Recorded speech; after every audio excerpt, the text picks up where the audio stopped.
ভারতের সঙ্গে সম্ভাব্য পূর্ণমাত্রার সংঘর্ষের জন্য সর্বোচ্চ সতর্কতায় রয়েছে পাকিস্তান, এমন হুঁশিয়ারি দিয়েছেন দেশটির প্রতিরক্ষা মন্ত্রী খাজা আসিফ।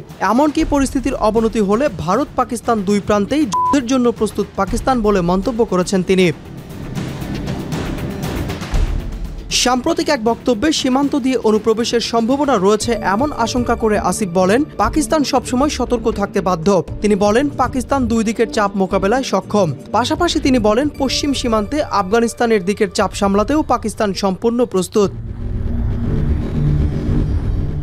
এর আগে ভারতের সেনাপ্রধান জেনারেল উপেন্দ্র দ্বিবেদী ভারত পাকিস্তান দ্বন্দ্ব নিয়ে বলেন, ভারত জুনে যে অপারেশন সিঁদুর শুরু করেছিল সেটি ছিল ৮৮ মিনিটের ট্রেলার। প্রতিবেশীর সঙ্গে কেমন আচরণ করতে হয় সেই শিক্ষা দিতে ভারত সম্পূর্ণ প্রস্তুত ছিল বলে দাবি করেন তিনি।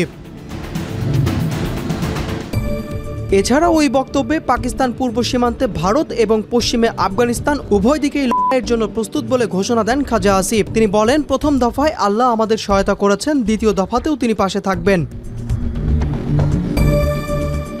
এছাড়াও পারমাণবিক হুঁশিয়ারিও দিয়েছেন আসিফ। তিনি বলেন, যদি ভারত আক্রমণ বাড়ায় পাকিস্তানও প্রতিক্রিয়া দেবে এবং প্রয়োজন হলে পারমাণবিক বিকল্পও বিবেচনা করবে। এদিকে পাকিস্তান প্রতিরক্ষা বাজেট বৃদ্ধি করেছে, যা সীমান্ত উত্তেজনার প্রেক্ষাপটে যুদ্ধ প্রস্তুতির অংশ হিসাবে দেখা হচ্ছে। পাশাপাশি পাকিস্তান শান্তি চায়, কিন্তু যে কোনো চূড়ান্ত পরিস্থিতির জন্য দেশটি সম্পূর্ণ প্রস্তুত, এমন স্পষ্ট বার্তা দিয়েছে দেশটির প্রতিরক্ষা মন্ত্রী। আন্তর্জাতিক সম্প্রদায় ও প্রতিবেশী দেশগুলোর দৃষ্টি এখন ভারত পাকিস্তান সীমান্তে। যে কোনো ভুল বা উত্তেজনা পরবর্তী পদক্ষেপকে প্রভাবিত করতে পারে।